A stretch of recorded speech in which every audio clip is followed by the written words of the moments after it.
Hi hello నమస్తే welcome to my YouTube channel drama of life. ఈరోజు నేను office నుంచి వచ్చేటప్పుడు మల్లెపూలు తీసుకొని వచ్చాను. ఈరోజు రేష్మితో నా మనసులో మాట చెప్పాలని ఆలోచిస్తున్నాను.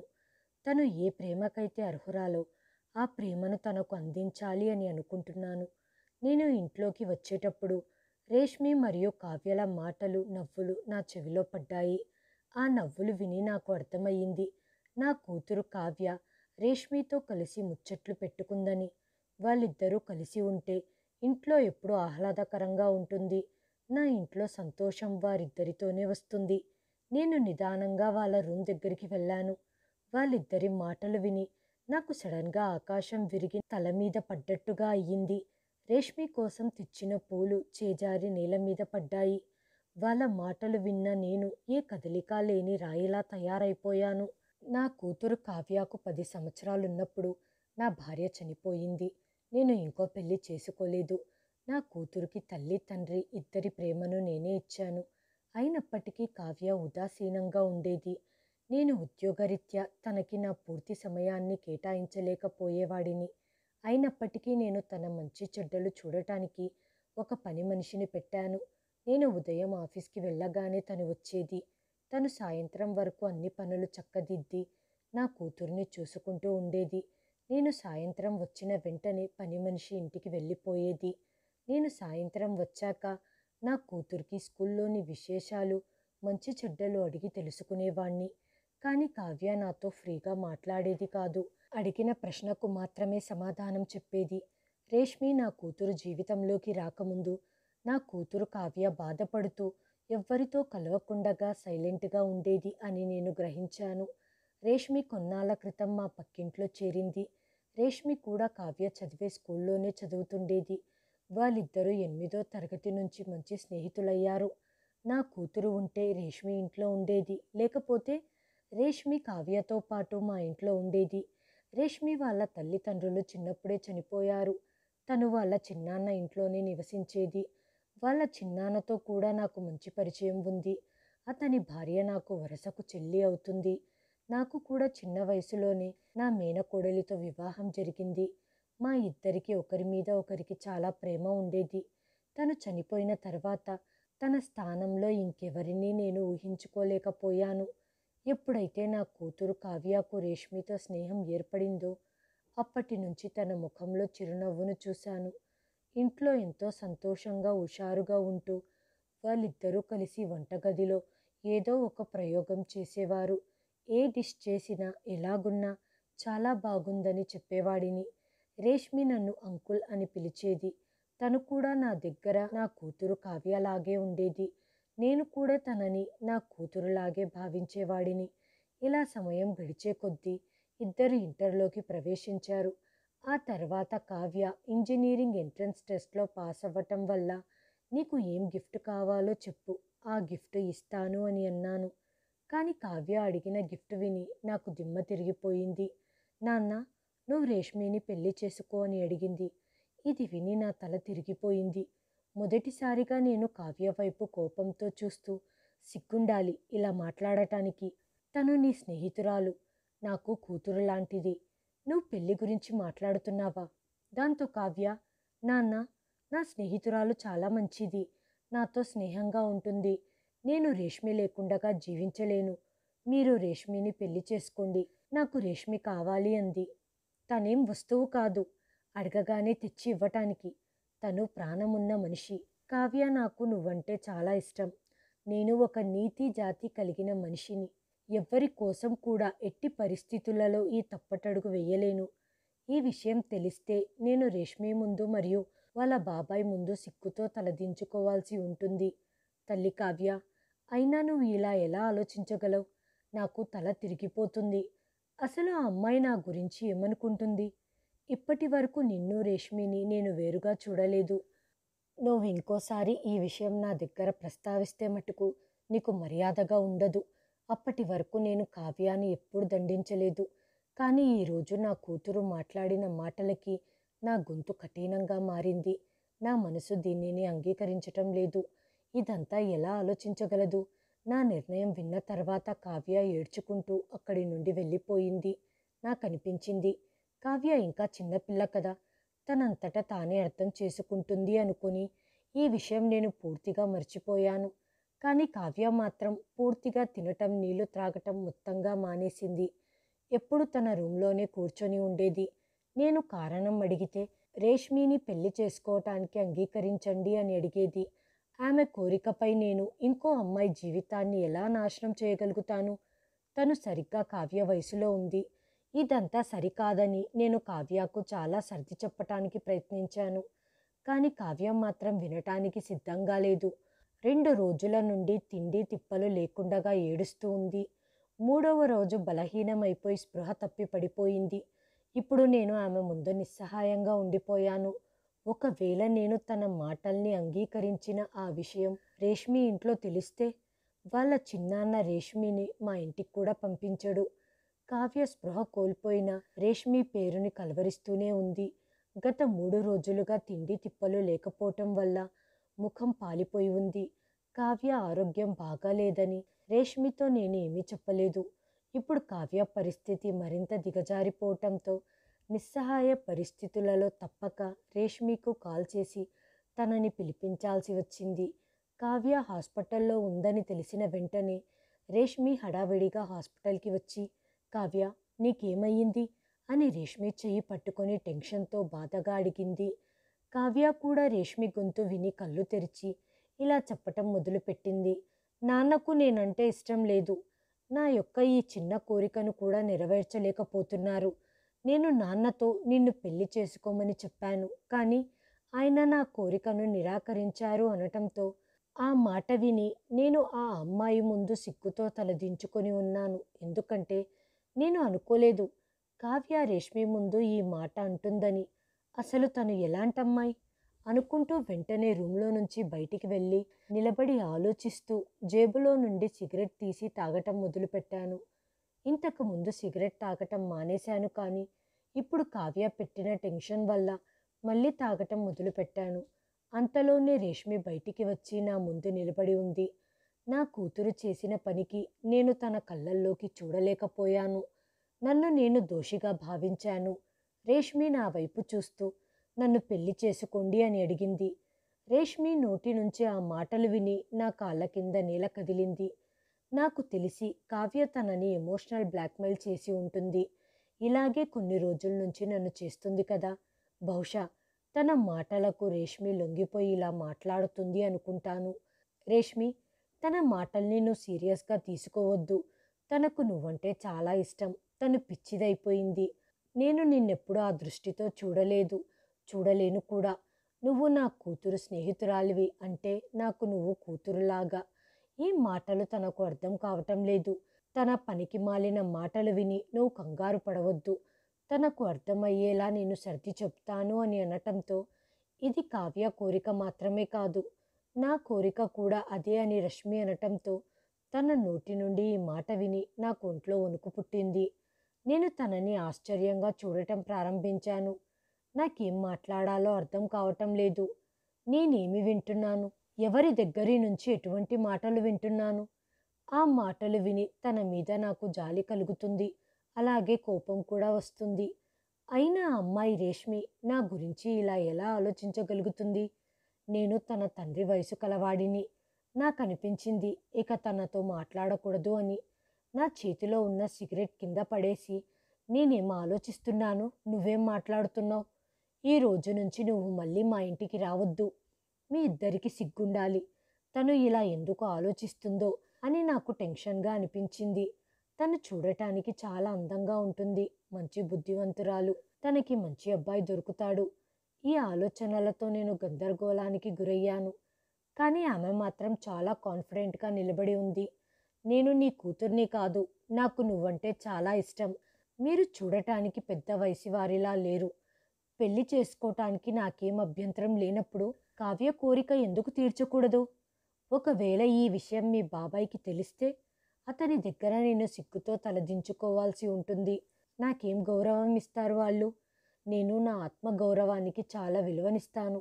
ఎదుటివారి దృష్టిలో నేను దిగజారిపోయేలా ఇలాంటి పనులను నేనెప్పుడు చెయ్యలేను. మీరు నన్ను పెళ్లి చేసుకోవటానికి మా చిన్నాన్నకి ఎటువంటి అభ్యంతరమూ లేదు. ఈ మాటలు నన్ను ఆశ్చర్యపరిచాయి. వయసులో ఇంత పెద్దవాడికి తన కూతుర్నిచ్చి ఎందుకు పెళ్లి చేస్తాడు? తను నా ప్రతి ప్రశ్నకు సమాధానం చెప్తుంటే నేను మౌనంగా ఉండిపోయాను. రేష్మి అక్కడి నుండి వెళ్ళిపోయింది. కావ్య కూడా కోలుకోవటంతో నేను ఆమెను ఇంటికి తీసుకొని వచ్చాను. కావ్య మళ్ళీ మొదలుపెట్టింది. ఇప్పుడు రేష్మికి కూడా అభ్యంతరం లేదని తెలిసిపోయింది కదా. అయినా మీరెందుకు అంగీకరించట్లేదు? నాకేం మాట్లాడాలో అర్థం కాక సైలెంట్గా ఉండిపోయాను. ఎందుకంటే నాకిప్పుడు ఏ పెళ్ళి అవసరం లేదు. ఈ పెళ్ళి కూడా నాకు ఇష్టం లేదు. కేవలం కావ్య యొక్క మొండి పట్టుదలతో నేను ఈ విషయాన్ని రేష్మి వాళ్ళ చిన్నాన్నతో ప్రస్తావించాను. అప్పుడతడు, మీరు చాలా మంచి వ్యక్తి, మీలాంటి వ్యక్తికిచ్చి వివాహం చేయటం మాకెటువంటి అభ్యంతరమూ లేదు. అసలే రేష్మి పట్ల నా భార్య వైఖరి బాగోలేదు. నా భార్య రేష్మిను తన సోదరుడికిచ్చి వివాహం చెయ్యాలనుకుంటుంది. కానీ అతను పని పాట చెయ్యకుండగా పోరంబోకులా తిరుగుతూ ఉంటాడు. అతనికి లేని చెడ్డ అలవాటంటూ లేదు. మా రేష్మి చాలా తెలివైంది. అలాంటి మూర్ఖుడితో వివాహం జరిపించే కన్నా మీరు తనను పెళ్లి చేసుకోండి. దానికి నాకు ఎటువంటి అభ్యంతరమూ లేదు. ఎందుకంటే నాకు తెలుసు మీరు తనని సంతోషంగా ఉంచగలుగుతారు అని అనటంతో నాకు రేష్మితో వివాహం జరిగింది. ఆ రోజు రేష్మి సంతోషానికి అవధుల్లేవు. పెళ్లి రోజు రాత్రి రేష్మి నా భార్యగా నా రూంలోకి వచ్చి కూర్చుంది. నేను చాలా టెన్షన్ పడిపోయాను. నేను మానసికంగా అస్సలు సిద్ధంగా లేను. ఎందుకంటే తను చాలా చిన్న అమ్మాయి. అందుకని నేను రూంలో వెళ్ళకుండగా నా గదిలోనే కూర్చొని ఉన్నాను. నా కోసం ఎదురు చూసి చూసి రేష్మి కూడా తన రూంలో పడుకుండిపోయింది. నేను ఈ బలవంతపు బంధం గురించి ఆలోచిస్తూ అలాగే రూంలో ఉండిపోయాను. రేష్మి మాత్రం ఈ బంధాన్ని మనసుతో అంగీకరించింది. అలాంటప్పుడు నేను కూడా అంగీకరించాల్సి ఉంటుంది అనుకొని కొంచెం సేపటికి నేను రూంలోకి వెళ్ళాను. ప్రస్తుతం నాకు అమ్మాయి మీద ఎటువంటి ఫీలింగ్స్ లేవు. అలాంటప్పుడు తనతో ఏం మాట్లాడాలి అని నా మనసు తికమకపడింది. నన్ను చూసి రేష్మి లేచి కూర్చుంది. రేష్మి, నన్ను చూసి భయపడాల్సిన అవసరం లేదు. ఈ బంధాన్ని మనసులో నుంచి అస్సలు ఒప్పుకోలేకపోతున్నాను. అందుకే నాకు టైం కావాలి. కావాలంటే ఈ రూంలోనే హాయిగా పడుకో, లేదంటే వెళ్ళి కావ్య రూంలో పడుకోవచ్చు అని చెప్పాను. ప్రతి అమ్మాయికి పెళ్లి విషయాలలో కొన్ని కోరికలు అంటూ ఉంటాయి. కాబట్టి దీనికి రేష్మి అభ్యంతరం చెబుతుందేమో అనుకున్నాను. కానీ తను మాత్రం చాలా హాయిగా ఒప్పుకుంది. నవ్వుతూ సరే అని చెప్పి, మీరు విశ్రాంతి తీసుకోండి, నేను వెళ్ళి కావ్య దగ్గర పడుకుంటాను అని అనటంతో బహుశా ఆ అమ్మాయి గదిలో నుంచి వెళ్ళటానికి నా అనుమతి కోసం వేచి చూస్తుంది అనుకుంటాను. నేను సరే అనగానే గదిలో నుండి బయటికి వెళ్ళిపోయింది అని నేను ఆశ్చర్యపోయాను. ప్రతి అమ్మాయికి పెళ్లి రాత్రి అంటే తన మనసులో చాలా కోరికలు ఉంటాయి. తను నన్ను కోరి మరీ పెళ్లి చేసుకుంది. మరి ఇంత త్వరగా నా మాటను ఎలా ఒప్పుకుంది? తను నిజంగా నన్ను ఇష్టపడి ఉంటే రూమ్లో నుంచి వెళ్ళటానికి కొంచెం అభ్యంతరం చెప్పి ఉండేదేమో. రేష్మి రోజు కావ్య రూమ్లోనే పడుకుంటూ ఉండేది. రోజు కాలేజీలో దింపేటప్పుడు రేష్మి నాతో నవ్వుతూ కబుర్లు చెబుతూ ఉండేది. నేను కాలేజీలో డ్రాప్ చేసేటప్పుడు కావ్య ముందు సీట్లో కూర్చునేది, తను వెనుక సీట్లో కూర్చునేది. కానీ వివాహం జరిగాక ఫ్రంట్ సీట్లో కూర్చునే హక్కు నాకు మాత్రమే ఉందని కావ్యను వెనుకలో కూర్చోబెట్టింది రేష్మి. దీన్ని నేను సీరియస్గా తీసుకోలేదు. ఒకసారి నేను సీరియస్గా నా రూమ్లో కూర్చొని పుస్తకం చదువుతుండగా రేష్మి నేరుగా నా గదిలోకి వచ్చేసింది. నేను తలుపు గడియ పెట్టుకునేవాణ్ణి కాదు. ఆ సమయంలో రేష్మి రావటం చూసి, ఎందుకు ఇలా వచ్చావు అని అడిగాను. అప్పుడు రేష్మి, కావ్య పడుకొని ఉంది, నాకేమో నిద్ర రావట్లేదు, ఏం చెయ్యాలో తోచక వచ్చాను, నేను మీతో మాట్లాడొచ్చా? రేపు సండే, కాలేజీకి హాలిడే ఉంది అనటంతో హా కూర్చో అంటూ నేను నా కళ్ళజోడును తీసి పక్కన పెట్టాను. మీరు ఈ వయసులో కూడా చూడటానికి చాలా హ్యాండ్సమ్గా ఉన్నారు. వయసులో ఉన్నప్పుడు ఇంకా అందంగా ఉండి ఉంటారు. మీరు నవ్వుతున్నప్పుడు మీ బుగ్గ సట్ట చాలా అందంగా ఉంటుంది. అలా తన నోటి నుంచి నన్ను పొగుడుతూ ఉంటే ఈ మాటలు విని నాకు ఏం చెప్పాలో అర్థం కాలేదు. నేను యవ్వనంలో ఉన్నప్పుడు చాలామంది అమ్మాయిలు నా పట్ల ఆకర్షితులయ్యారు. ఇప్పుడు నాకు వయసు అయిపోయింది, నాకు 40 సంవత్సరాలు. రేష్మి నవ్వుతూ, అలా కాదు, ఇప్పుడు కూడా మీరు ఒక యువతికి తండ్రిలా కనిపించటం లేదు. నేను మిమ్మల్ని మొదటిసారిగా కాలేజీలో చూసినప్పుడు కావ్య పెద్దన్నాయి ఉంటారు అనుకున్నాను. మా కాలేజీలో చాలా మటుకు అమ్మాయిలు అలాగే అనుకుంటున్నారు, మీరు కావ్య పెద్ద అన్నయ్య అని.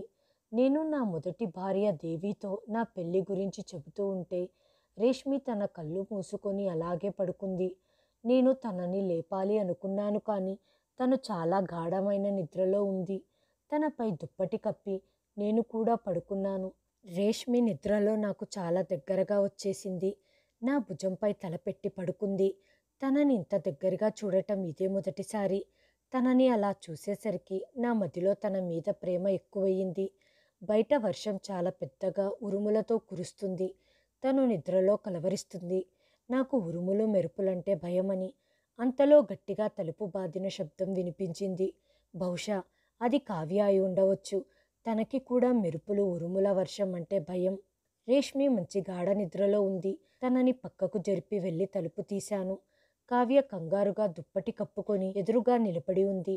తలుపు తీసిన వెంటనే తను నా దగ్గరికి వచ్చి, ఇంత పెద్ద ఉరుముల మెరుపులతో వర్షం కురుస్తుంది, రేష్మి కూడా నా దగ్గర లేదు, నాకు చాలా భయమేసింది నానా అనింది. దానికి నేను ప్రేమగా తన తల మీద చెయ్యి వేసి నెమరుతూ, నువ్వు ఇంకా చిన్నపిల్లవి కాదు, పెద్దదానివయ్యావు, ఇంకా భయపడతావా? సరే, నువ్వు వెళ్ళి రేష్మి దగ్గర పడుకో, నేను నీ రూమ్కి వెళ్ళి పడుకుంటాను అని వెళ్ళి కావ్య రూమ్లో పడుకున్నాను. ఒక్కసారి నా స్నేహితుడి ఇంట్లో ఫంక్షన్కి వెళ్ళాలని నేను రేష్మిని కావ్యాన్ని ఇద్దరిని రెడీగా ఉండండి అని చెప్పాను. నేను ఇంటికి వచ్చేసరికి రేష్మి బెడ్ మీద 2 డ్రెస్సులను పెట్టి నా కోసం ఎదురు చూస్తూ ఉంది. నేను తనని చూసి, ఏంటి ఇంకా రెడీ కాలేదా అని అడిగాను. అప్పుడు రేష్మి, నాకిక్కడ ఈ 2 డ్రెస్సులలో ఏ డ్రెస్సు వేసుకోవాలో అని కన్ఫ్యూజన్గా ఉంది. కావ్య కూడా సరిగ్గా చెప్పట్లేదు. మీరు సెలెక్ట్ చేస్తే ఈరోజు మీకు నచ్చిన డ్రెస్ వేసుకొని వద్దామని అనుకుంటున్నాను అంది. దానికి నేను నవ్వాను. నేను ఒక అమ్మాయికి తండ్రినయ్యాను, కానీ నాకు దీని గురించి అంత పెద్దగా తెలియదు. నీకు వీటిలో ఏది బాగా నచ్చుతుందో అది వేసుకో అన్నాను. దానికి రేష్మి నాకు చాలా దగ్గరగా వచ్చి నా కళ్ళల్లోకి చూస్తూ, నాకు కూడా కొన్ని ఆశలు ఉంటాయి, నాకు ఈరోజు మీకు బాగా నచ్చిన డ్రెస్సు వేసుకోవాలని ఉంది అంది. ప్రేమగా తను అన్న ఆ మాటలకి నా మనసులో తెలియని భావాలు కలిగాయి. తను చిన్నపిల్లలా మారం చేస్తుంది, నాకు నచ్చిన డ్రెస్ చెప్పండి అని. నేను తనకి ఒక డ్రెస్ చూపించి ఇది బాగుంది అని చెప్పాను. తను చాలా సంతోషపడింది.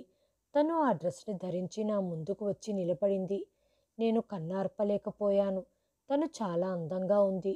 మీరు నిజం చెప్పాలి, నేను ఈ డ్రెస్లో ఎలా ఉన్నాను అని తను నన్ను అడిగింది. కానీ నాకు చెప్పటానికి నోటి నుంచి మాట రాలేదు. తను నిజంగా చాలా అందంగా ఉంది. ఇద్దరికి బట్టలు కొని తెచ్చినప్పుడు రేష్మి కూడా కావ్యలాగే ఆనందపడేది. కావ్య నన్ను కౌగిలించుకొని, I love you daddy, thank you so much అనేది. కావ్య నా కూతురు, తనని ప్రేమించి అభిమానించేవాడిని ఒక తండ్రిలాగా. కానీ రేష్మి విషయానికి వచ్చేసరికి వేరుగా ఉండేది. తను నా దగ్గరికి వచ్చేసరికి నాలో తెలియని అలజడి మొదలయ్యేది. తనతో ఎక్కువ సమయం గడపాలనిపించేది. తనతో ప్రేమగా మాట్లాడాలి, తనని పొగడాలి, తన దగ్గరే ఉండాలి అనిపించేది. ఈరోజు నేను ఆఫీస్ నుంచి వచ్చేటప్పుడు మల్లెపూలు తీసుకొని వచ్చాను. తనకి నా మనసులో మాట గురించి చెప్పి నా ప్రేమను తనకు అందించాలని అనుకుంటూ ఇంట్లోకి ప్రవేశించాను. ఆ సమయంలో రేష్మి, కావ్య నవ్వుతూ మాట్లాడుతూ ఉన్నారు. నేను రూమ్ దగ్గరికి వెళ్ళి వాళ్ళ మాటలను విన్నాను. నా కళ్ళు బైర్లు కమ్మాయి. నా కాళ్ళ కింద నేల జారిపోయినట్లు అనిపించింది. నేను రేష్మి కోసం తెచ్చిన పూలు నా చేతిలో నుంచి జారి నేల మీద పడిపోయాయి. వారి మాటలు విని నేను రాయిలా నిలబడిపోయాను. వీరిద్దరూ నా జీవితంతో ఎందుకిలా ఆడుకున్నారు అని అనుకుంటూ నా రూమ్ వైపుకి వెళ్ళాను.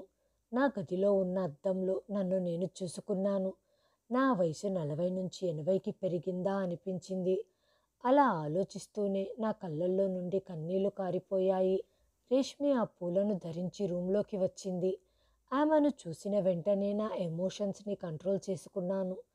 నా కోసం ఇంత అందమైన పూలను తెచ్చి నాకు ఇవ్వకుండగా బయట ఎందుకు పెట్టారు, అది కూడా నేల మీద అని చెబుతూ నా దగ్గరికి వచ్చింది. నేను వెనక్కి జరిగి, నాకు ఆకలిగా ఉంది, భోజనం రెడీ చెయ్యండి అని చెప్పాను. ఈ మాట విని రేష్మి వెంటనే రూమ్ నుంచి బయటికి వెళ్ళిపోయింది. నాకు అసలు విషయం తెలిసి తనతో దగ్గరగా ఎలా ఉండగలను? అప్పటి నుంచి నేను రేష్మికి దూరం దూరంగా ఉంటున్నాను. ఒకరోజు వాళ్ళిద్దరూ కాలేజీలో ఫంక్షన్కి వెళ్ళటానికి రెడీ అవుతున్నారు. రేష్మి రెడీ అయిన రూమ్ దగ్గరికి వచ్చింది. తను బాగా రెడీ అయ్యింది. చాలా అందంగా ఉంది. తనని చూసి కూడా చూడనట్లుగా నేను కార్ కీస్ తీసుకొని బయటికి కదిలాను. రేష్మి చిరునవ్వు చిందిస్తూ నా ముందు నిలబడి, నేను ఎలా ఉన్నానో చెప్పండి అని అడిగింది. నాకు నిజమంతా తెలిసిపోయింది. నేనేం సమాధానం చెప్పాలి తనకి? నేను కోపంగా తన 2 భుజాలను నా చేతులతో పట్టుకొని తన కళ్ళల్లోకి చూస్తూ కోపంగా, చెప్పాలా? నువ్వు చాలా దరిద్రంగా ఉన్నావు అని అన్నాను. తను ఈ పరిణామాన్ని అస్సలు ఊహించలేదు. తను వెంటనే రూమ్లో నుంచి బయటికి వెళ్ళిపోయింది. నేను వెళ్ళి కారులో కూర్చున్నాను. నా మనసు ఎంతో బాధగా ఉంది. నేను తనతో ఇంత క్రూరంగా ప్రవర్తించాల్సింది కాదు అని అనుకుంటూ కార్ హారన్ కొడుతున్నాను. కావ్య పరిగెత్తుకుంటూ వచ్చి కారులో కూర్చుంది.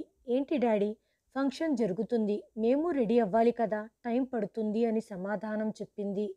నా మూడ్ బాగా ఉండి ఉంటే నేను చిరునవ్వుతో సమాధానం చెప్పేవాడిని, కానీ నేను సైలెంట్గా కూర్చున్నాను.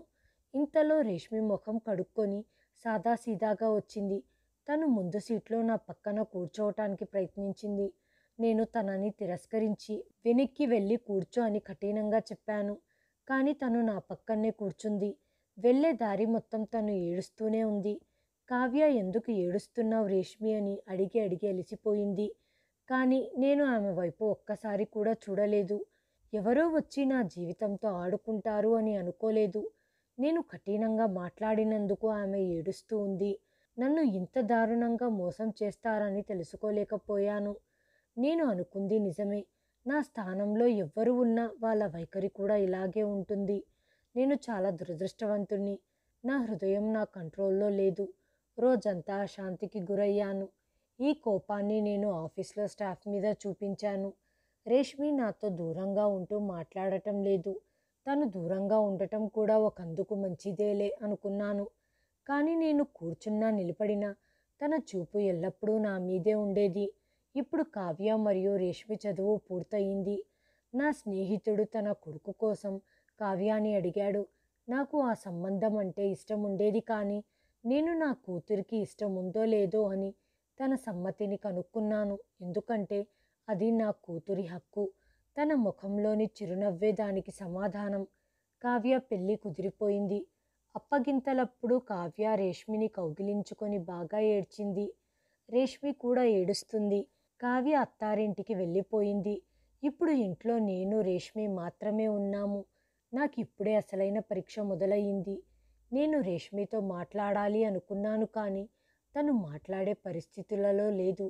కావ్య వెళ్ళినందుకు తను చాలా నిరుత్సాహంగా బాధతో ఉంది. తను హాల్లో ఉన్న డైనింగ్ టేబుల్ కుర్చీలో కూర్చొని ఉంది. నేను వెళ్ళి తన పక్కన ఉన్న కుర్చీలో కూర్చున్నాను. దేవుడు ముడివేసిన ఈ అనవసరమైన బంధాన్ని ఈ రోజుతో నేను ముగిద్దామనుకుంటున్నాను అని ఆ రోజు రూమ్లో వాళ్ళిద్దరూ మాట్లాడుకున్న విషయాన్ని చెప్పాను. ఆ రోజు కావ్య మరియు రేష్మిలు ఇలా మాట్లాడుకున్నారు. రేష్మి, నువ్వు నీ మేనమామని పెళ్లి చేసుకోవటం ఇష్టం లేక మా నాన్నతో పెళ్లికి ఒప్పుకున్నావు కదా. నాన్న నీకంటే వయసులో చాలా పెద్దవారు. నీకు కూడా కోరికలు, కలలు ఉంటాయి. నీకు కాబోయే భర్త ఎలా ఉండాలో అని, నీకు డేర్ అండ్ డాషింగ్ వ్యక్తి భర్తగా రావాలని కోరుకుంటున్నావు కదా. మా నాన్న ఏ యాంగిల్లో కూడా నీతో సరితూగలేరు. నీకన్నా వయసులో చాలా పెద్దవారు. అప్పుడు రేష్మి, అవును కావ్య, నాకు కూడా అలాంటి కోరికలు ఉంటాయి. నేను కోరుకునే వ్యక్తి ఎవరనేది ఇప్పుడు కాదు, సమయం వచ్చినప్పుడు చెబుతాను అని రేష్మి అనటంతో ఆ రోజు గది బయట నీ మాటలు విని నా మనసులో అలజడి మొదలయ్యింది. నేనంటే ఇష్టం లేనప్పుడు హాస్పిటల్లో నా దగ్గరికి వచ్చి మీరంటే నాకు ఇష్టమని ఎందుకు చెప్పింది? నేను ఒక దారుణమైన స్థితిలో ఉన్నాను. రేష్మికి నా పరిస్థితి తెలుసు. అలాంటప్పుడు ఇటువంటి అడుగు వేయకుండా ఉండాల్సింది. రేష్మి మాటలు నాకు పెద్ద పరీక్షలాగా ఉంది. ఎందుకంటే నేను తనని మనస్ఫూర్తిగా కోరుకుంటున్నాను. ఆ సమయంలో కావ్య రేష్మితో అంది, నాన్నని నువ్వు కేవలం రిజిస్టర్ మ్యారేజేగా చేసుకుంది. నీ చదువంతా పూర్తయ్యాక నీకు సరిపోయే వాడిని పెళ్లి చేసుకొని వెళ్ళిపో. కానీ ఆలోచించాల్సిన విషయం ఏంటంటే నువ్వు ఎవరిని పెళ్లి చేసుకోవాలనుకుంటున్నావో నీ మనసులో ఎవరైనా ఉన్నారా? నువ్వు మా నాన్న గురించి ఏమీ ఆలోచించొద్దు. నేను నాన్నతో మాట్లాడుతాను. ఆయన నిన్ను వదిలేస్తారు. ఆయన నా మాట వింటారు. దాంతో రేష్మి, హా ఉన్నాడు. ఒక అందమైన యువకుడు. నన్ను బాగా ప్రేమగా చూసుకుంటాడు అంది. ఈ మాటలు విన్న నాకు ప్రాణం పోయినట్టయింది. వెంటనే కావ్య రేష్మిని అడిగింది, ఎవరతను? ఎక్కడుంటాడు? ఇన్ని రోజులు నాతో ఒక్క మాట కూడా చెప్పలేదు. దాంతో రేష్మి, ఇప్పుడు కాదు, సమయం వచ్చినప్పుడు చెబుతాను అని చెప్పావు. ఆ మాటలు విని నేను వెనక్కి వచ్చేశాను. అప్పుడే నిర్ణయించేసుకున్నాను, కావ్య వివాహం అయిన తర్వాత నీకు స్వేచ్ఛనివ్వాలి అని. రేష్మి, నీ చదువు కూడా పూర్తయింది. నువ్వు ఎవరినైతే ఇష్టపడ్డావో అతన్ని వచ్చి నన్ను కలవమని చెప్పు. నేను మీ ఇద్దరి వివాహం చేస్తాను. దాంతో రేష్మి, మీరేం మాట్లాడుతున్నారు అనటంతో నేను కోపంగా, నాటకాలు ఆడాల్సిన అవసరం లేదు. కావ్య, నువ్వు మాట్లాడుకున్న విషయాలు నేను విన్నాను. నీకు ఒక అందమైన జీవితం ఉంది.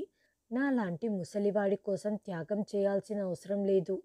కానీ నాకు మనసులో ఒక్క బాధ మాత్రమే ఉంది. నువ్వు ఏ ఉద్దేశంతో నన్ను పెళ్లి చేసుకున్నావనేది అప్పుడే నాకు నువ్వు నిజం చెప్పి ఉంటే నేను పెళ్లికి ఒప్పుకొని ఉండేవాడిని.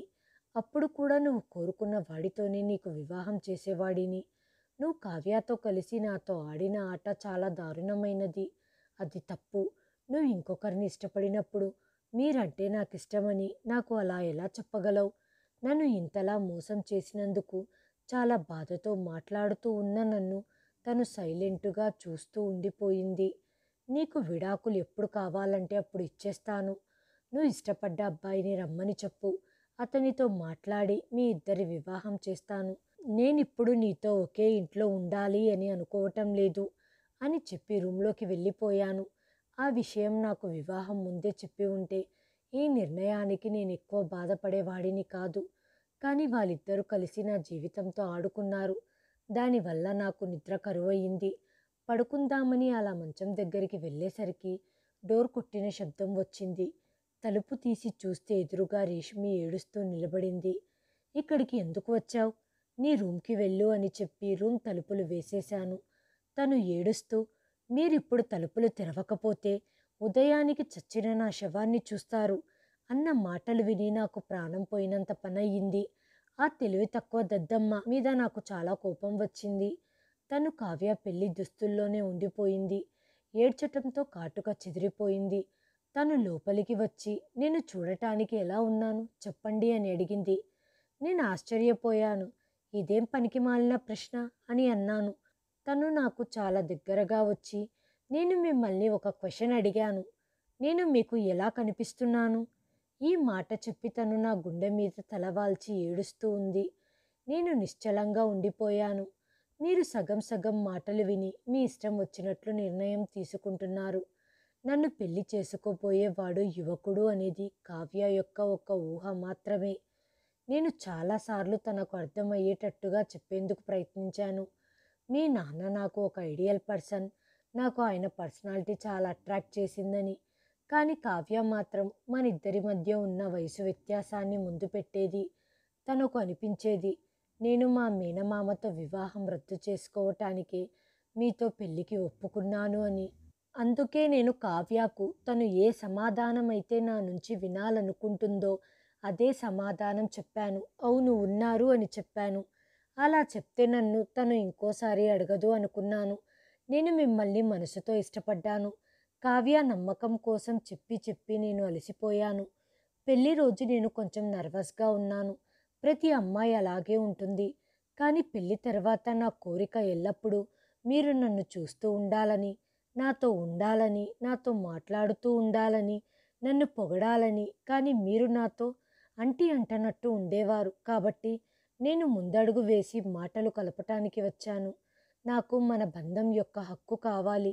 ఇది పెళ్ళి అయిన ప్రతి ఒక్క ఆడపిల్ల ఆశ. తన భర్తే స్వయంగా ముందడుగు వెయ్యాలి అని కోరుకుంటుంది. నేను స్వయంగా ఈ మాటను అనలేకపోయాను. అందుకే వర్షాన్ని అడ్డు పెట్టుకొని నేను మీ దగ్గరికి వద్దామని చూశాను. కానీ కావ్య వల్ల అది జరగలేదు. నా కోరిక ఏంటంటే మీకు నచ్చిన డ్రెస్సులను వేసుకోవాలని, మీ చూపు నా మీదే ఉండాలని కోరుకున్నాను. నా కోరిక మీకు తెలియాల్సింది. కానీ మీరు తెలుసుకోలేనంత రాయిగా మారిపోయారు అని ఏడుస్తుంది. నిజం తెలుసుకొని తనని ఓదారిస్తూ, I am so sorry Reshmi, ఇక మీద మన మధ్య ఎలాంటి పోరుపచ్చలు ఉండవు అంటూ రేష్మిని దగ్గరికి తీసుకొని ఆనందంగా జీవితం కొనసాగించాను. హాయ్ ఫ్రెండ్స్, ఈ వీడియోని చివరి వరకు చూసినందుకు ధన్యవాదాలు. ప్లీజ్ సబ్స్క్రైబ్ చేయండి, లైక్ చేయండి, షేర్ చేయండి, కామెంట్ చేయండి. Thanks for watching.